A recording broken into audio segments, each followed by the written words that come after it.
Welcome to According to Sam, folks. This is episode 298. Thank you for joining me. Hope you guys have had a good week. Got a lot to share with you guys today, so I want to get right into today's podcast. I want to start today's podcast by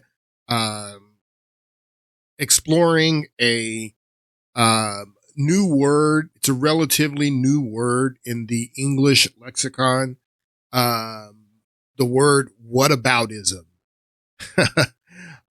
This word has no etymology. It was completely created out of thin air, and Google has this I guess it's a product where you can look at words and look at their etymology, look at their words in use in literature.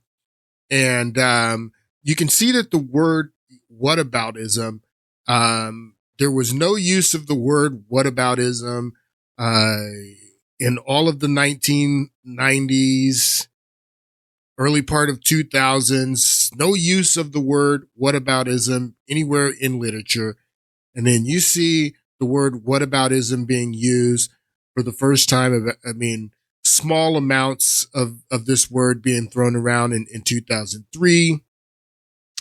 And you can see it shoot up in usage around 2008, 2009, when Obama comes into office as president. You see this word shoot up. After that, and now it's it's a popular, it's in popular usage in, American English. I don't know if they use this word over in England or not, or in Australia, but in America, we use this word a lot, whataboutism. And whataboutism, what it means is, it's a deflection. It's like if someone is bringing up, a situation, and it usually has to do with politics.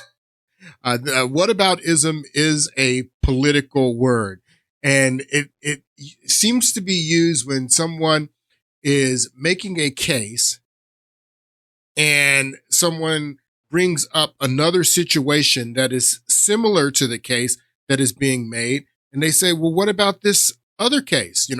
What about this other issue and how things were treated and how things were done in the same situation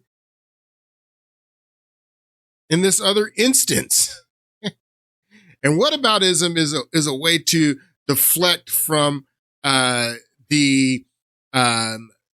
comparison of these two different situations, but that are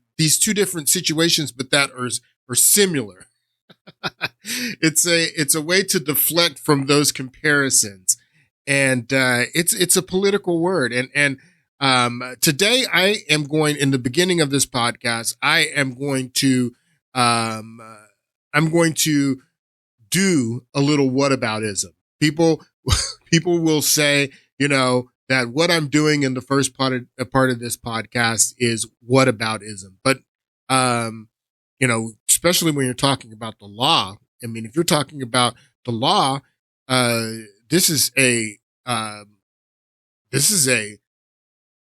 word is anathema, because all of the law is about blind justice and treating every situation the same. And the fact that if, you have one individual who breaks the law, that he should be treated like everyone else who breaks the same law, that the law should be blind. You can't say, if this person is charged with the same crime and as someone else, and his lawyer looks at this other situation as, what's the word I'm looking for? As a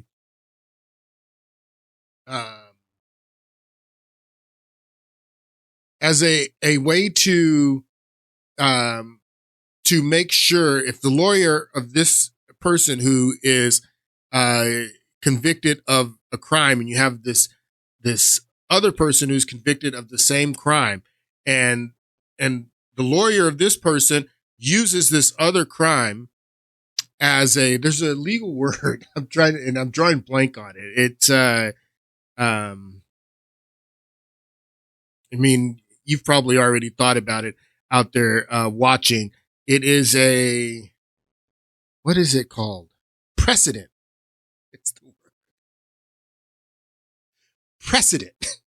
And there's a legal precedent that this guy, his lawyer is trying to establish so he can make sure that his client is treated the same way as this other person in the same situation. So this word whataboutism would be anathema in American jurisprudence, because we want to make sure that everybody is treated the same, and the law is about precedent and setting precedent and referring back to precedent in other cases to make sure that everyone's treated the same, everyone's fair. So I say that because Democrats are really hungry right now for a scandal. They're looking for a scandal that they can hang on Donald Trump really bad. And they're just throwing everything out there to see what sticks. The latest was a scandal with this Signal text messaging that the Secretary of Defense and Vice President, they were on with other members of the Trump cabinet, and this reporter from The Atlantic was included in this text message. And it's a scandal because they want it to be a scandal. They're trying to make it into a scandal. They call it a Signal Gate because I think that the platform that they were using was called Signal. But they're trying to get, whatever they can get to create a scandal so they can use it in the media to hurt Trump politically and bring down his poll numbers. His poll numbers right now are still right around where they were when we talked about his approval rating last week. He was at 48% with the average in the Real Clear Politics, the average of about 14 different polls that they do. He's right around 48% right now, maybe 0.2 or 3 points down. So he's not suffering any major losses or any major hits to his approval rating. So they're trying to get a scandal going that they can hang on him, and they can use the media like Russiagate. The problem is, in his first term, when they did Russiagate, I mean, they were really able to get some legs out of that. I mean, they got a special counsel nominated. The special counsel investigation lasted for 2 years. They really carried that Russiagate thing out. But at the end of that came out nothing. And the American people are highly skeptical of these scandals now. It's not the same stuff that worked in Trump 1.0 are not going to work in 2.0. So they're not really getting the same legs with these manufactured scandals that they're trying to create. And that's what they want, because they want Trump to take a hit in his approval rating, because he's still hovering around 50%. That's still really good. But another scandal that they were trying to get going over the past couple of weeks is this scandal around the Venezuelan, these Venezuelan gang members that Trump sent to El Salvador. And in the middle of the flight, a district judge from D.C. issues an order that Trump can't send these Venezuelan gang members to El Salvador, and that the plane needs to turn around. The Trump administration was using a act from the I think it was from the Adams administration, going back to the 19th century, the early, parts of this nation. The what is it? The Alien and Sedition Act, or what is this act that? Alien Enemies Act of 1787 is what the Trump administration was using to allow him to legally transport these Venezuelan gang members to El Salvador. So the judge put the block on that. He said that he wanted the plane that was full of these gang members to turn around. The plane ends up landing in El Salvador, and everyone is again saying that this is a constitutional crisis. Take a look at this clip of all these people, people in the media, Democrats saying this is a constitutional crisis. So for weeks now, we've been exploring a question. Are we in a constitutional crisis? The answer is yes. Constitutional crisis. Constitutional crisis. We could be heading for a constitutional crisis. A constitutional crisis. The Attorney General of New Jersey and the Attorney General of Minnesota both said we are in a constitutional crisis. We're on the precipice of a constitutional crisis. So this is all around this plane that this judge gives this order while the plane is in the air, and the plane lands in El Salvador. So they're saying that Trump that he violated the order of this district judge.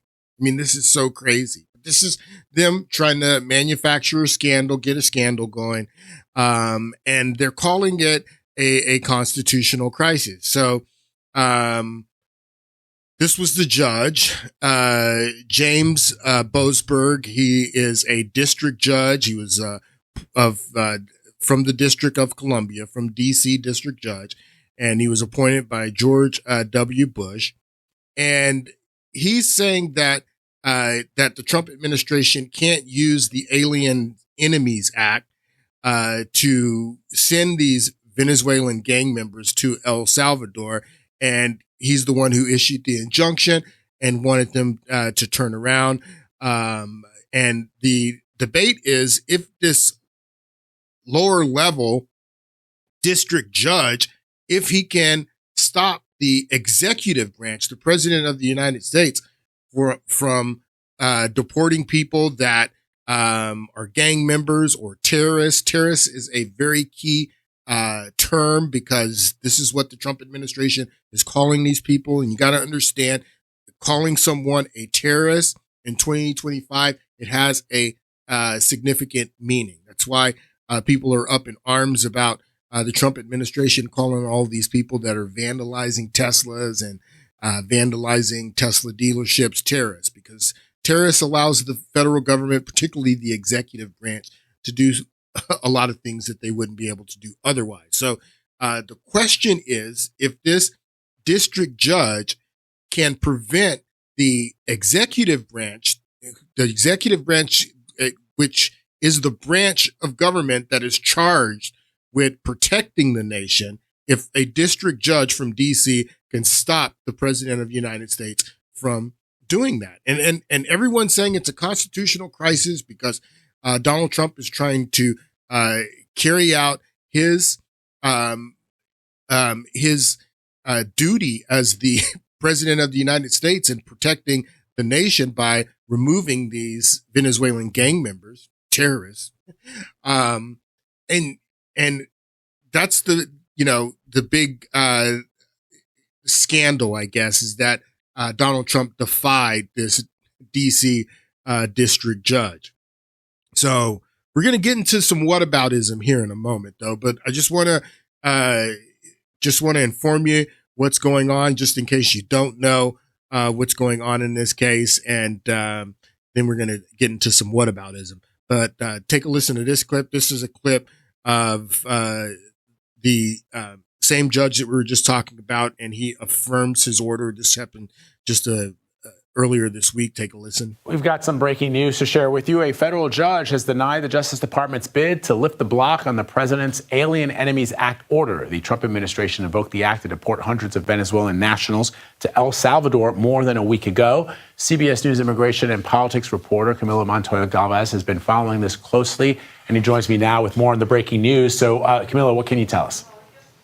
Well, now we know that the Trump administration, Vlad, for the time being, will continue to be blocked from citing the Alien Enemies Act of 1798 to deport suspected members of the Tren de Aragua Venezuelan prison gang. This is obviously a big decision by the judge in federal district court in D.C., but there is a hearing today on the administration's appeal of his order, so we'll stay tuned on that too.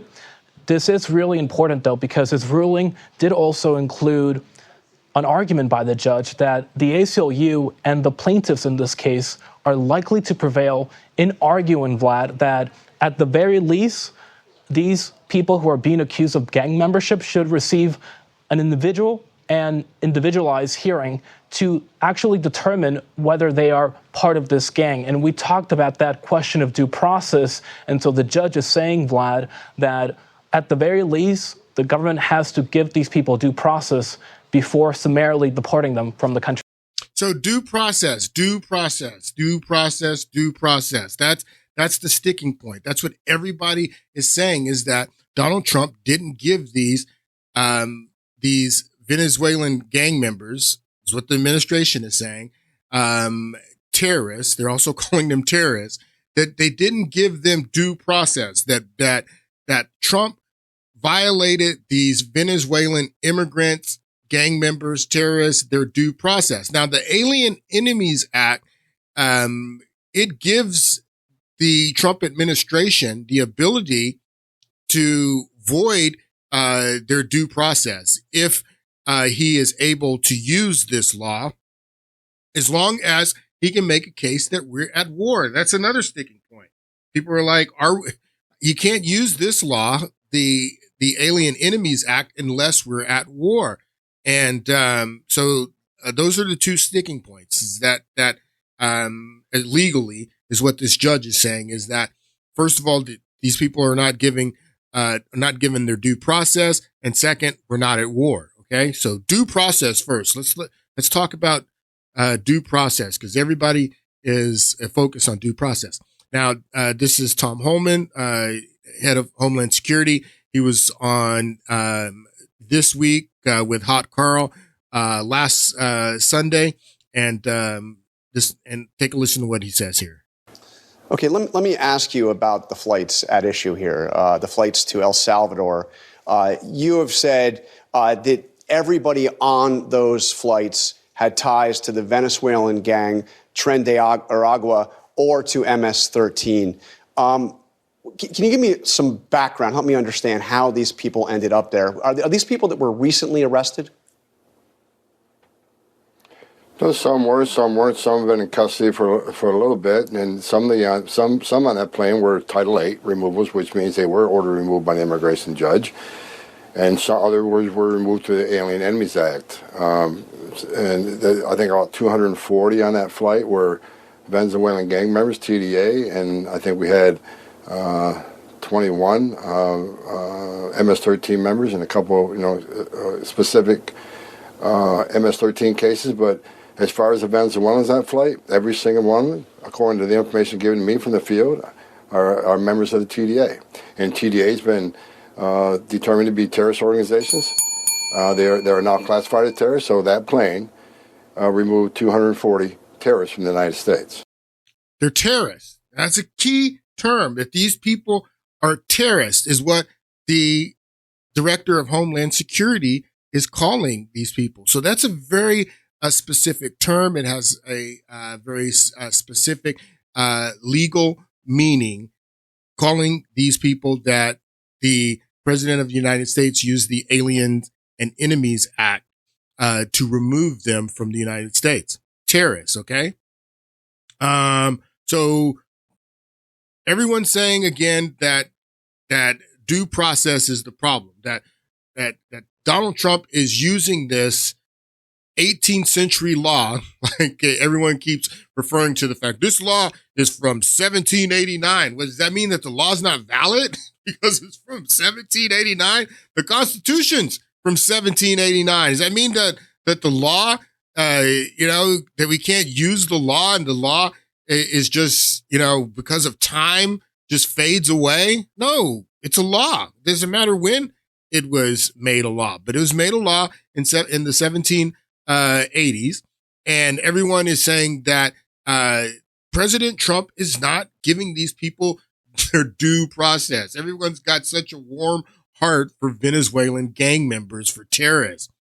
And this is a conversation they had on The View earlier this week. Take a listen. How you started this, Whoopi, because you started it with the law, which is what Tom Holman was saying. Americans, once you are here, especially if you have a green card, you are a permanent legal resident of the United States, which means that you have the constitutional protections that every American... I just want to make sure. So the person that she's talked, so they get into this discussion about the plane of Venezuelan gang members, terrorists, to El Salvador.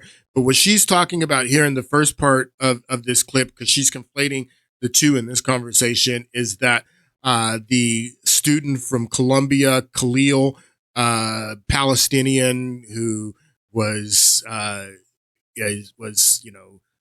leading some protests for Hamas, and the Trump administration is they're voiding his green card, which they have every right to do, and they're sending him back to wherever he's from. I don't know if he even ever lived in Palestine. I think that he was from where was he from?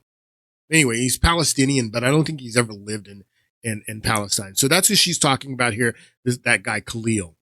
Citizen has, and that includes free speech, and it certainly includes due process from being disappeared. And so I want to just point out that on March 8th... So she's saying that Khalil didn't get his due process either. He's a green card holder, and the State Department is voiding his green card and deporting him. And they're saying that she's saying that as a green card holder, he didn't get his due process, just like the Venezuelan gang members that we sent to El Salvador. They didn't get their due process. That every American citizen has, and that includes free speech, and it certainly includes due process from being disappeared. And so I want to just point out that on March 8th, legal permanent resident who has a green card, his name's Mahmoud Khalil, was taken from Columbia University housing. His pregnant wife is due next month. Plainclothes men in New York grabbed him, put him into an unmarked car, then moved him to Jersey, which is something that is done in authoritarian governments, then moved him to Louisiana, which is one of the worst detention centers that we know of in this country. He has said there's a letter that everyone, I hope, reads. He calls himself a political prisoner. I believe that he is. He did that, wrote that March 18th, 25. And what is so shocking to me is that this could happen to someone who is a permanent legal resident with a green card, with an American wife, about to have an American child. So she can't believe that a permanent legal citizen, well, I don't know what that is, but permanent legal citizen with the green card, who has an American wife and has an American child. She can't believe that this guy's getting deported. I mean, he's only getting deported. He's not getting killed or anything like that.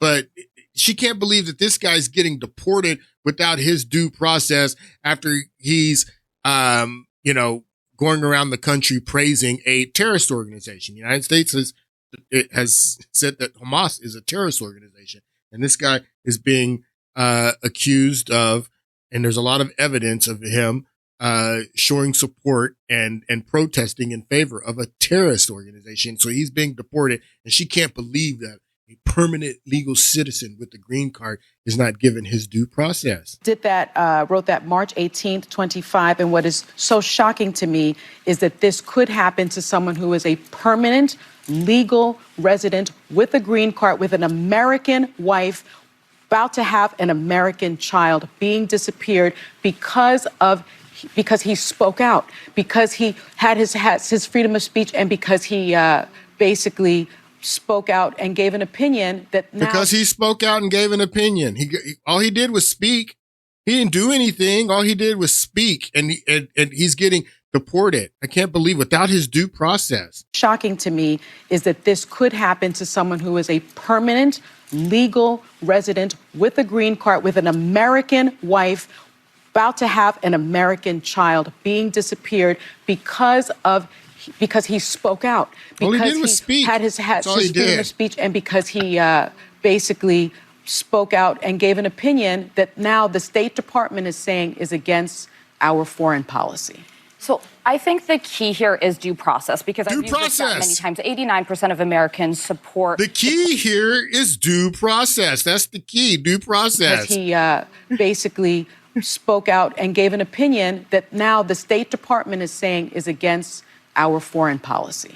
So I think the key here is due process, because I've used this stat many times. 89% of Americans support deporting people who've committed violent crimes in this country. It's a no-brainer. We get that. But the stunning lack of due process and unaccountability of being able to have that due process. Who has been rounded up in these cases. And I would even point to this instance that Sonny mentioned.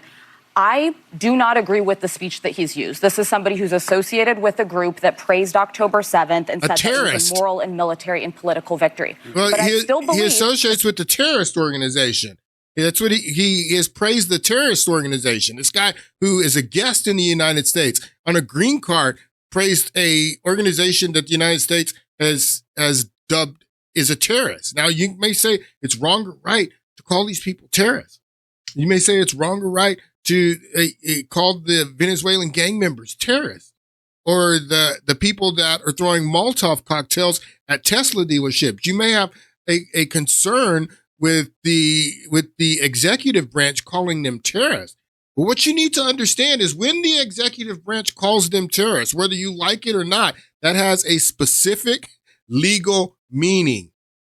Specific. And we're going to get into that here in a moment. But that's what this guy, Khalil, he was praising a terrorist organization. I do not agree with the speech that he's used. This is somebody who's associated with a group that praised October 7th and said that it was a moral and military and political victory.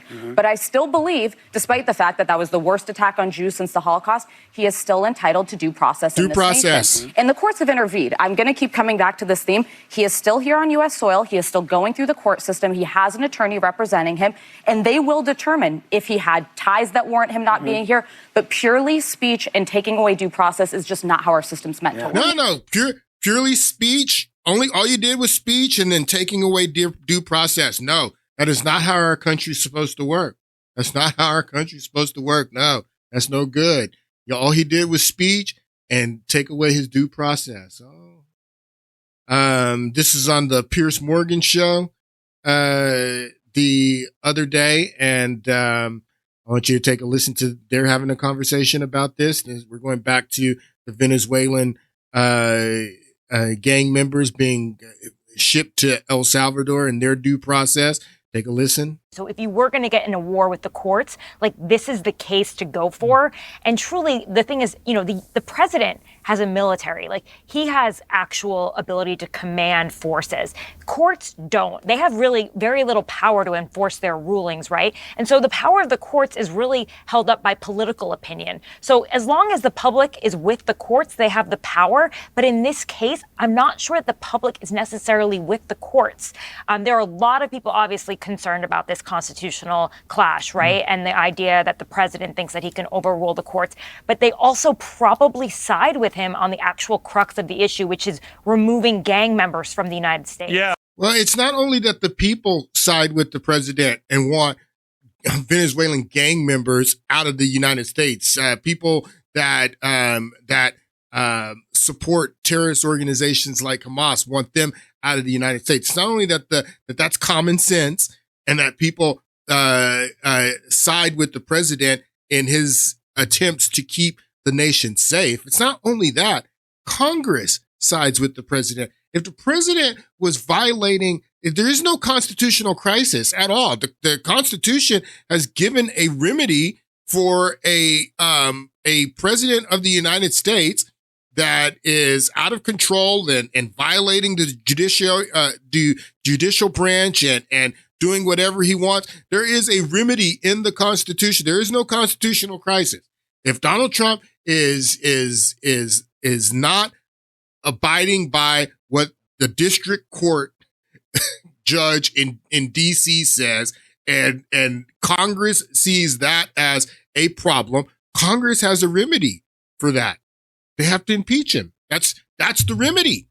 And if you don't have enough members of the House of Representatives that agree with you that this is a violation of the Article 2, that Trump is he is not abiding by what the judicial branch says just because of this district judge. If Congress sees this as an overreach, then Congress can impeach him. Congress can always impeach. But if you don't have enough members of the House to impeach him or members of the Senate to impeach him, the members of Congress don't agree with you. It's a purely political situation. If you can't get the other parties, members of the other party to come along and impeach. And this again, whataboutism. This is again something of your making, Democrats, because in just last year, the Republican House of Representatives, they attempted to impeach Mayorkas, the head of Homeland Security, because they said that Mayorkas, the head of Homeland Security, wasn't doing his job like Tom Homan does. Tom Homan said, I'm going to do my job. I'm going to keep the people safe. I'm going to protect the borders. Well, Mayorkas, who was Joe Biden's head of Homeland Security, the House of Representatives continued to try to sue him to force him to secure the border and to do his job to keep the American people safe. He went all the way to the Supreme Court, and the Supreme Court said that they weren't going to rule to force Mayorkas to do his job, that Congress had a remedy if Mayorkas wasn't doing his job. And if Mayorkas wasn't doing his job, then Congress could impeach him. And that's what the House of Representatives did last year. The Republicans in the House of Representatives, they issued articles of impeachment on Mayorkas. It went to the Senate, and the Senate would even hold a trial. They refused to even hold a trial on it and just kicked it out. So if the president of the United States now overreaches and he doesn't abide by what some district judge in DC says and trying to prevent the president of the United States from doing his job and keeping the American people safe, then you're going to need Congress to come along with you if you believe that that's a violation of the Constitution, and you got to impeach him. There's no crisis. There's no constitutional crisis at all. I mean, the remedy is right there in the Constitution, but they couldn't. There's no way for them to get Republicans to come along. First of all, because like she says here, the people support this effort that Trump is doing, getting rid of the Venezuelan gang members, terrorists, and the Hamas supporting terrorists. The people support that. And if Congress tried to impeach him, then the people would hold Congress accountable. So there's no constitutional crisis. But again, it's all about that due process. That due process. I can't believe that the Venezuelan gang members are not getting due process. I think that's a really good point, Brian, because I think it is the fact that most Americans, when they're told, look, these are pretty bad criminal people, and we're chucking them back either to their country or El Salvador, they're probably not going to be too bothered about whether some judge has decided he doesn't think this is particularly due process. Well, a couple things here, Pierce. First of all, they haven't shown direct evidence that these are all gang members. We've heard about tattoos, and we've also heard stories from family members that some of these people have no criminal records, and that one tattoo was a soccer ball, or he was a fan of a soccer team. Everyone is entitled to due process. I want bad people out of this country if they are gang members, just as much as anybody else on this panel. But the fact of the matter is that everybody deserves due process. And every single time a judge rules against Donald Trump is always the guy that attacks the judge personally, attacks the judge's family, for example. And the judge is overreaching dramatically, and preventing the president of the United States from doing his job and protecting the American people. But it's that due process again. Everyone deserves their due process. This is Tim Miller. He's a famous podcaster, very popular on the left, Tim Miller. Again, that due process. I get that due process. I'm in a hotel, but I couldn't sleep last night after seeing the photos of André, the gay Venezuelan that we have been reporting on, who was sent to the El Salvador prison camp to be beaten with no due process. No due process. We finally get to see what he looks like. And let me ask you, does this man look like a member of Tren de Aragua? Does he look like a gang member? Look at this person. Is this fucking West Side Story? What do you mean? This guy is a dangerous gang member? This guy was so dangerous that our government had to send him on a plane with no due process to a dystopian hellscape? With no due process? Oh, no due process? Does this guy look like a gang member? I don't know if this guy's a gang member or not. But I guess, everyone deserves due process except Anwar al-Awlaki. This is my whataboutism. Getting ready to get into some whataboutism here. Anwar al-Awlaki didn't deserve due process? Anwar al-Awlaki was not he was not a immigrant that came into the country, didn't have a green card. Anwar al-Awlaki, if you see right here, it says that he was born in Las Cruces, New Mexico. This is where he was born. So Anwar al-Awlaki was an American citizen. So there's no debate over the fact if Anwar al-Awlaki gets the protections that are granted to American citizens by the Bill of Rights. Because he's an American citizen. He has a Fourth Amendment protection for due process that the Obama administration can't deport him, can't send him to a prison in another country, can't kill him like what Barack Obama did. Barack Obama killed Anwar al-Awlaki, an American citizen, and three of his friends, his acquaintances that were there with him, all Americans. They were all killed without due process. And you never heard anyone in the Democratic Party. You never heard any Democrat talking heads on TV talking about Anwar al-Awlaki's due process. Why? Because Anwar al-Awlaki was a terrorist. The Obama administration said that he was a terrorist, and that's all that it took for Obama to send drones to Yemen and kill him and three other Americans in cold blood. They did not get due process, and they're dead because they're terrorists, is what Barack Obama determined, that they were terrorists. He told us that they were terrorists, and we had to believe Barack Obama that Anwar al-Awlaki was a terrorist. And Obama killed him and three other Americans. Now, back to the Alien Enemies Act and the fact that they are saying that you can't really use that law, Donald Trump, from the 1780s. You can't use that law because, or 1798 is when this law was signed. And I think this is the Adams administration.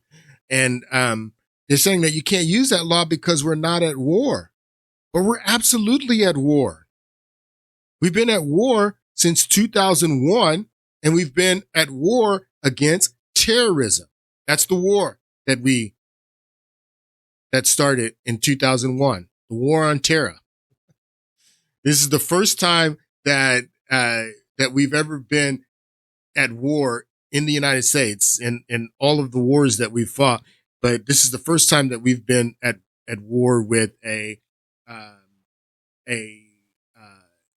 political strategy, an idea, so to speak. We've always been at war with nations. Like when we went to war with Germany, we were at war with Germany.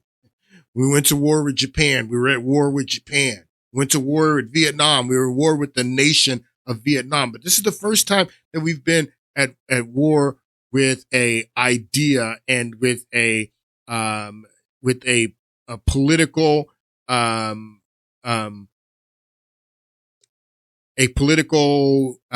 strategy, I guess, is what I would call terrorism is a political strategy.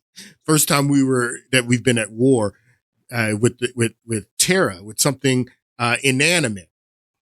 And the war on terror again started after 9/11 in 2001. And it's funny because you look down here on this Wikipedia page and it says that the war on terror started September 14th, 2001. That's 3 days after September 11th. And I guess that's when Congress, when they passed the status of forces agreement right after 9/11, 3 days after 9/11, that they passed the status of forces agreement. So they're saying on this Wikipedia page is that that's when the war on terrorism started. But then it says that the war on terrorism ended on August 30th, 2021, when Joe Biden pulled us out of Afghanistan. And you can see it says right here, citation needed. We need citation for the claim that you're making that the war on terrorism ended on August 30th, 2021, because as far as I'm concerned, and I've heard, there hasn't been any end to the war on terrorism.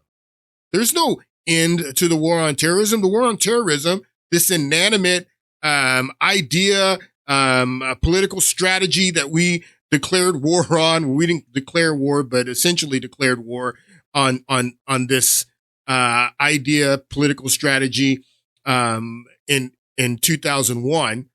There's been no end to the war on terrorism. So we're still at war with terrorism. So the Trump administration, using the Alien Enemies Act, a act that specifies that we have to be at war for him to use this. I mean, this is in play. And it's significant, again, that the Trump administration is calling them terrorists because he's calling them terrorists, it allows him to do things that he wouldn't be able to do if he wasn't classifying these people as terrorism. Just like Anwar al-Awlaki. When Barack Hussein Obama sent drones to Yemen to kill him and 3 other Americans, violating their Fourth Amendment right to due process. What allowed Obama to do this and to get away with this is because he classified Anwar al-Awlaki as a terrorist. And we've been at war with terror. We've been at war with terror since 2001. And Anwar al-Awlaki was killed in that drone strike in 2011.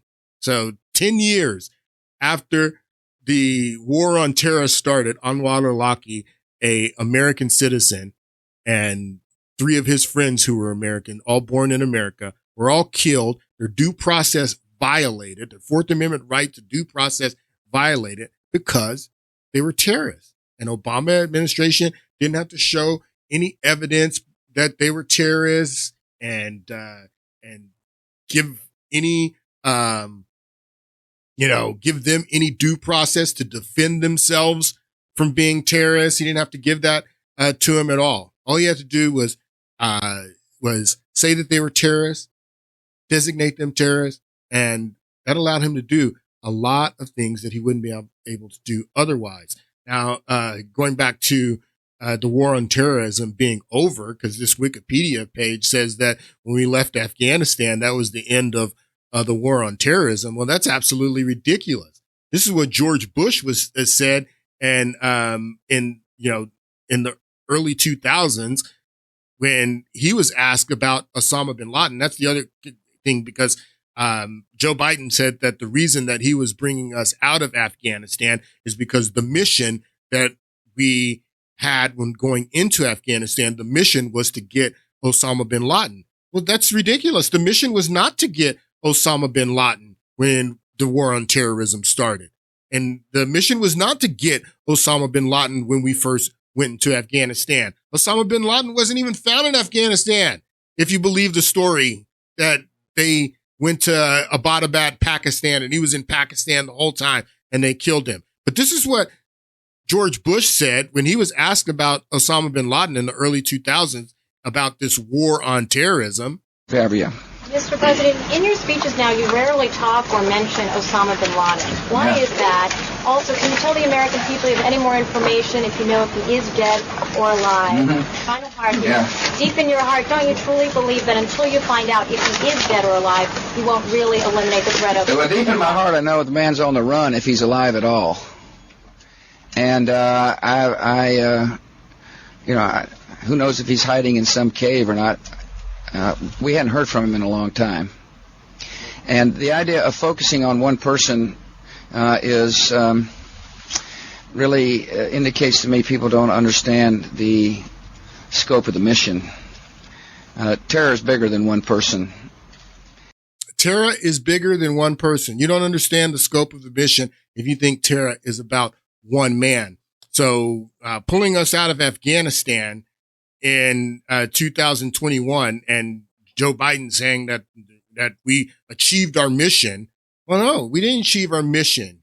War on terrorism is not over. Terror is bigger than one man, is what George Bush said. So the war on terrorism is very well active, still going on.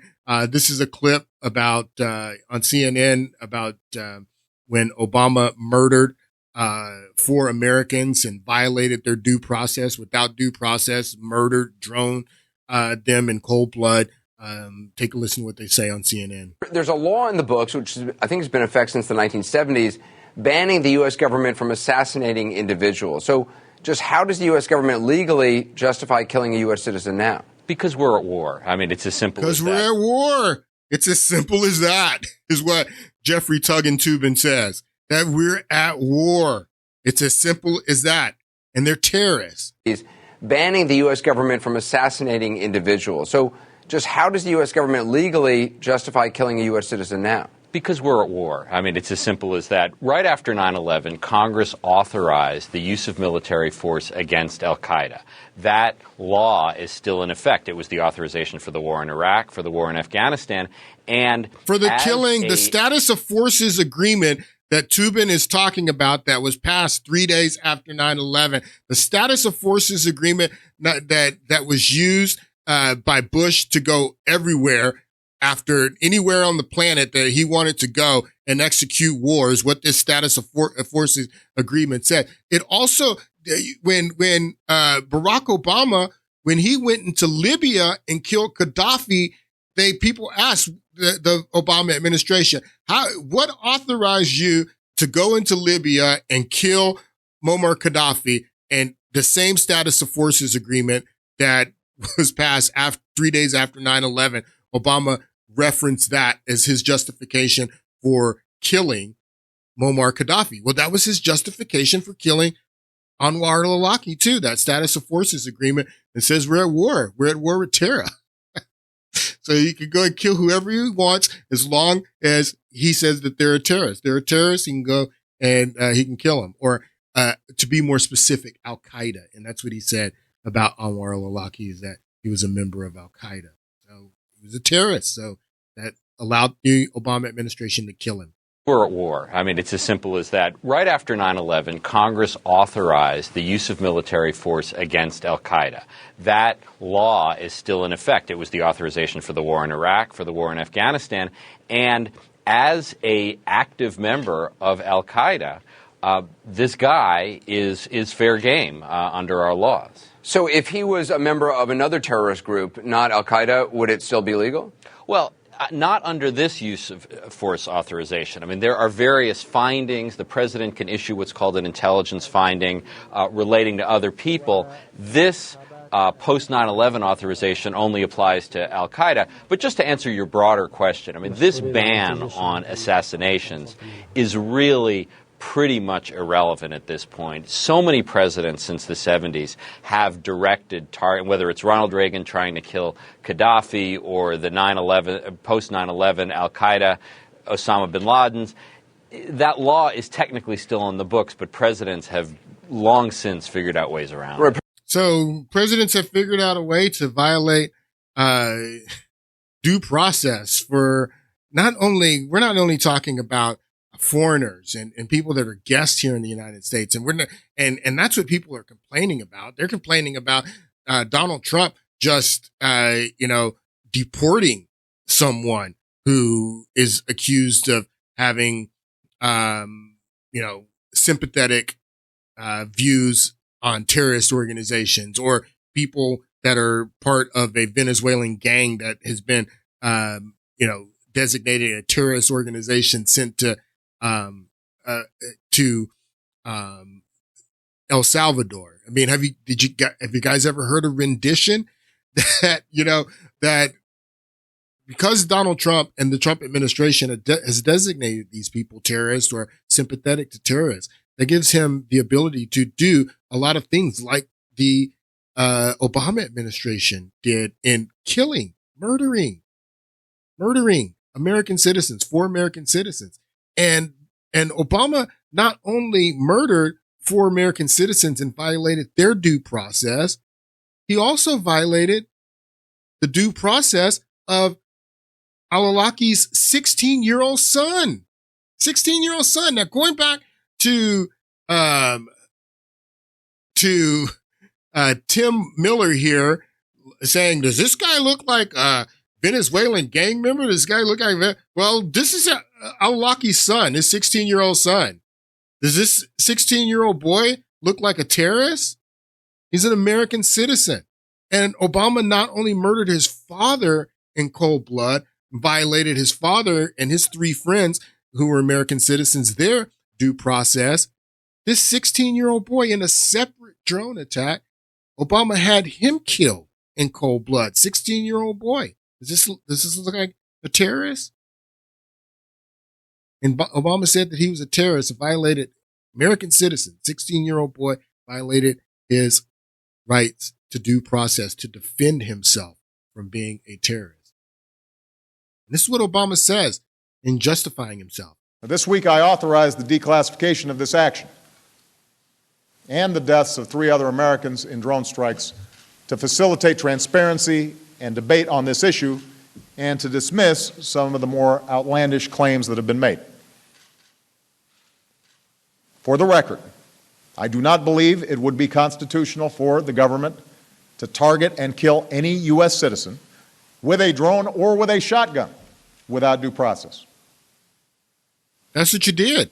Nor should any president deploy armed drones over U.S. soil. But when a U.S. citizen goes abroad to wage war against America and is actively plotting to kill U.S. citizens, and when neither the United States nor our partners are in a position to capture him before he carries out a plot,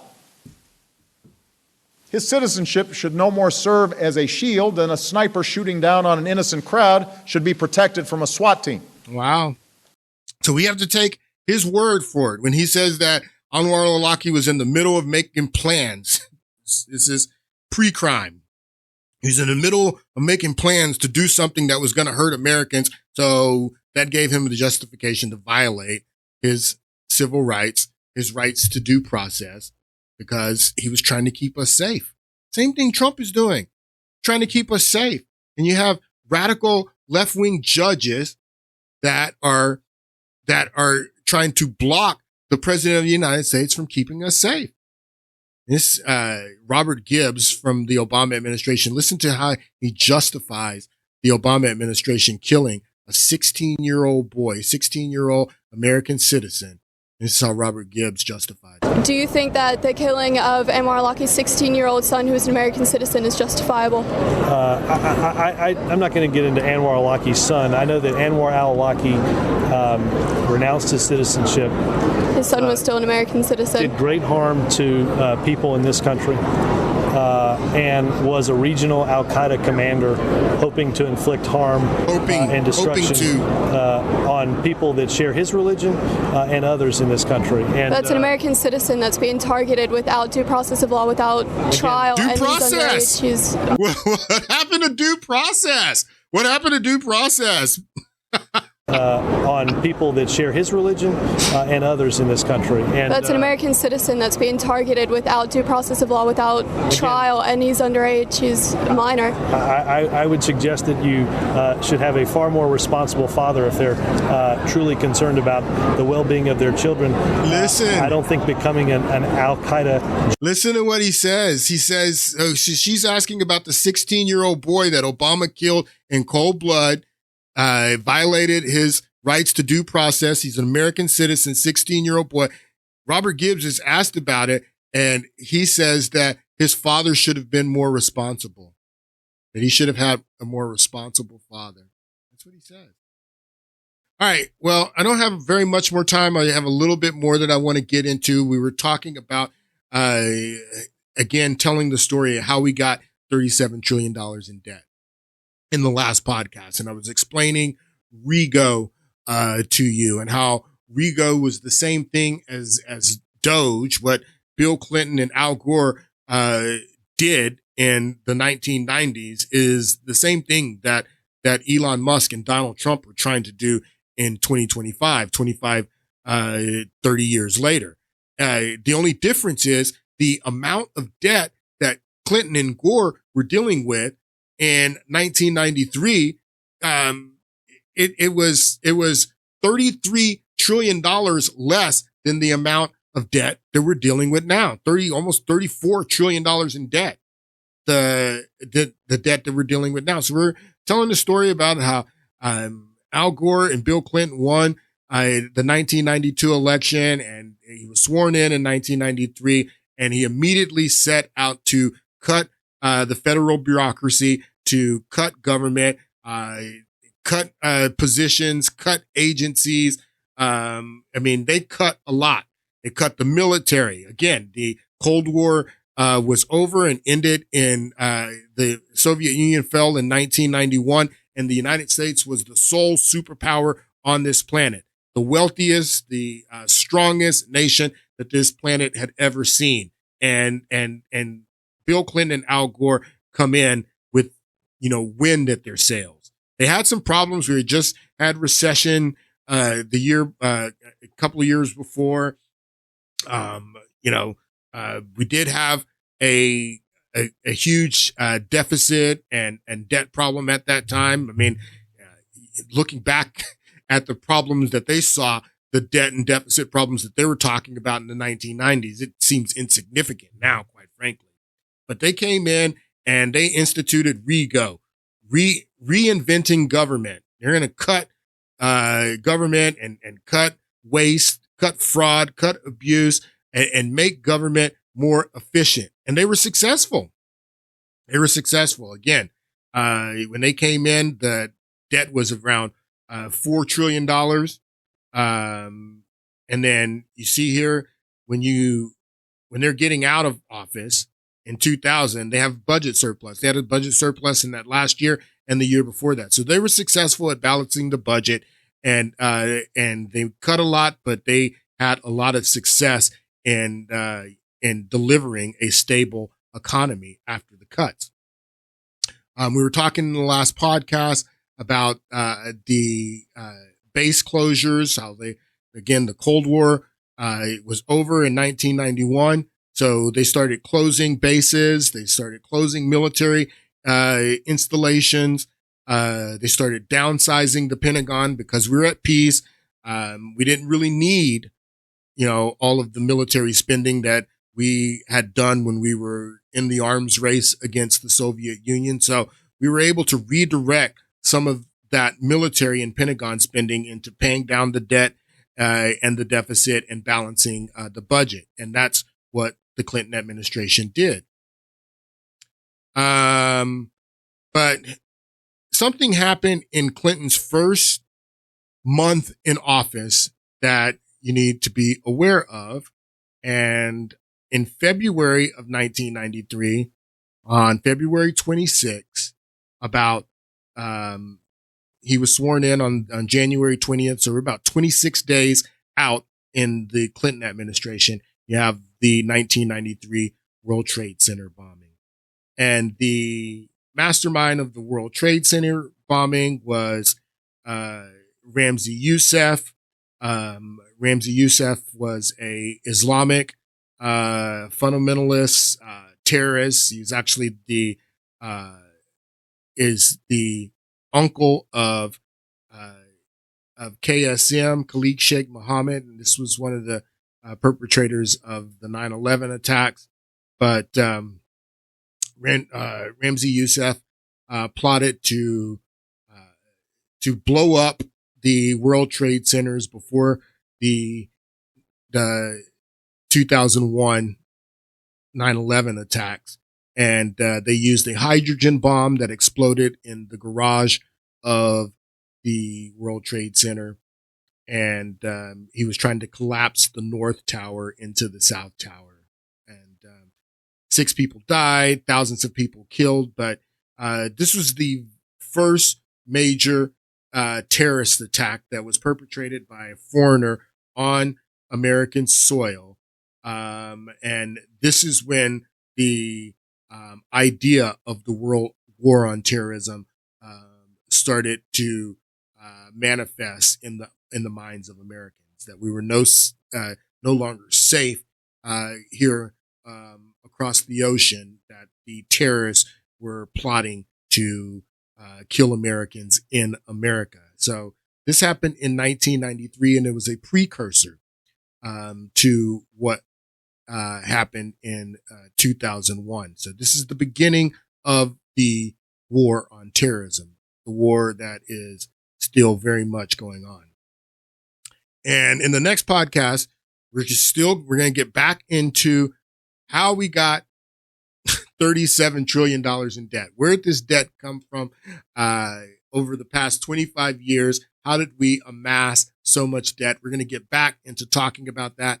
And it's going to have a lot to do with what happened on September 11, 2001, the beginning of the war on terrorism. And that also begins the transition from balanced budget, from budget surpluses into deficit spending, and even the debt that we have today. So we'll get back into that next week. Hope you guys have a great weekend, and I'll see you on Monday.